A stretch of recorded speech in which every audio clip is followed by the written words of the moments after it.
మంత్రి గారు. అధ్యక్ష అధ్యక్ష గౌరవ సభ్యులు తన నియోజకవర్గంలో జరిగిన దీని గురించి ఆ ఏరియా గురించి చాలా ఆవేదన చెందారు. చాలా సంతోషం. వారి ఆవేదన చూసి నాకు కూడా చాలా ముచ్చటగా అనిపించింది. 15 సంవత్సరాలుగా ఆయనే చెప్పుకున్నారు, ఆయన నోట్తో ఆయనే చెప్పుకున్నారు. అధ్యక్ష, 15 సంవత్సరాలుగా నేను ఉన్నాను ఇక్కడ. నా నియోజకవర్గంలో ప్రజలు బహిరంగ మల విసర్జన చేస్తున్నారు. నా నియోజకవర్గంలో టాయిలెట్లు కట్టలేదు. నా నియోజకవర్గంలో నరేంద్ర మోడీ గారి ప్రభుత్వం జలజీవన్ మిషన్ ద్వారా మంచినీటిని సరఫరా ప్రతి ఇంటికి కుళాయి ద్వారా ఇవ్వాలనుకుంటే ఒక్క ఇంటికి కూడా మంచినీరు చేర్చే ప్రయత్నం చేయలేదు. ఆ డబ్బును కూడా దారి మళ్ళించాం. ప్రజల్ని వారి మానానికి వారికి వదిలేశాం.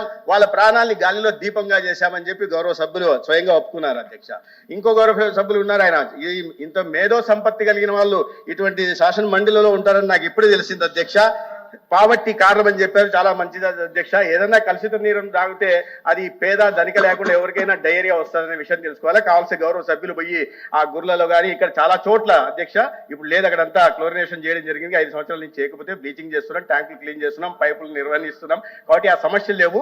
ఎక్కడైనా కలుషిత నీరు ఉన్న చోట గౌరవ సభ్యులు పోయి ప్రయత్నం చేస్తే డయేరియా వారికి వస్తుందో, సంపన్న వర్గానికి సంబంధించిన వారికి వస్తుందో లేదో తెలియాలి. అధ్యక్ష, ఆ పేదల్ని పట్టించుకోకుండా 5 సంవత్సరాలు వారి గాలికి వదిలేశారనే విషయాన్ని మేము ఇక్కడ చెప్పే ప్రయత్నం చేస్తున్నాం. అధ్యక్ష, జల్ జీవన్ మిషన్ ద్వారా మీరు ఎందుకు రక్షిత నీటిని అందించే ప్రయత్నం చేయలేదనే విషయాన్ని మేము అడుగుతున్నాం. అధ్యక్ష, ఇంకో గౌరవ సభ్యులు చేసి అప్పటి నుంచి అయితే ఇప్పుడు మాత్రమే ఎందుకు వస్తున్నాయని అడుగుతున్నారు. అధ్యక్ష, నేను చెప్తున్నాను, మీ గౌరవ ముఖ్యమంత్రి ఏ జిల్లా నుంచి వస్తారో, మీ ముఖ్యమంత్రి గతంలో ఉన్న ముఖ్యమంత్రి ఏ జిల్లా నుంచి వస్తారో అదే వైఎస్ఆర్ జిల్లాలో గత 2020 సంవత్సరంలో 24,766 కేసులు వచ్చాయి. అధ్యక్ష, అది గుర్తుపెట్టుకోవాలి. కడప జిల్లాలో 21వ సంవత్సరంలో అధ్యక్ష 23,816 కేసులు వస్తే 3 మంది చనిపోయారు. అధ్యక్ష, అప్పుడు జగన్మోహన్ రెడ్డి గారు ఎంతమందికి ఎక్స్గ్రేషియా ఇచ్చారో చెప్పాలి. అధ్యక్ష, ఆ విషయం చెప్పాలా. 3 ఎక్స్గ్రేషియా ఇచ్చారా లేదా?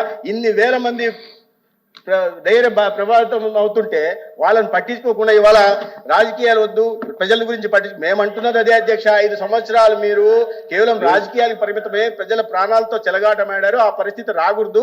మీకు ఆలస్యంగానైనా జ్ఞానోదయం, ప్రతిపక్షంలోకి వెళ్ళిన తర్వాత జ్ఞానోదయం అయింది. జ్ఞానోదయం మంచిదే, కానీ అధ్యక్ష రాజకీయం చేయడం అనేది కరెక్ట్ కాదు. అదే విషయంలో చెప్పాను. ప్రజల్లో అవగాహన కల్పించాలా, భవిష్యత్తులో ఎటువంటి అవుట్ బ్రేక్స్ రాకుండా కాపాడుకోవాల్సిన అవసరం ఉంది. ప్రజల సంరక్షణ బాధ్యతలు ప్రభుత్వం పరంగా మేము తీసుకుంటాం. అంతేగాని ఎక్కడైనా జరిగితే శివరాజకీయాలు చేయడం ఏనాడు ఎప్పుడు పోని వాళ్ళు సడన్ గా ఒకసారి ప్రతిపక్షంలోకి వచ్చేసరికి గుర్లోకి వెళ్ళాలనే జ్ఞానోదయం జరగడం అనేది అది మంచిది కాదు. అధ్యక్ష, ఎక్కడ ఏ ఇబ్బంది జరిగినా కూడా అధికార పార్టీకి ఎలాగూ బాధ్యత ఉంటుంది, ప్రతిపక్షానికి కూడా సమాన బాధ్యత ఉంటుందనే విషయాన్ని గుర్తించాలి. ఎందుకంటే అధికారంలో వాళ్ళు కూడా ఉన్నారనే విషయాన్ని వాళ్ళు గుర్తుపెట్టుకోవాలి. అధ్యక్ష, ప్లీజ్.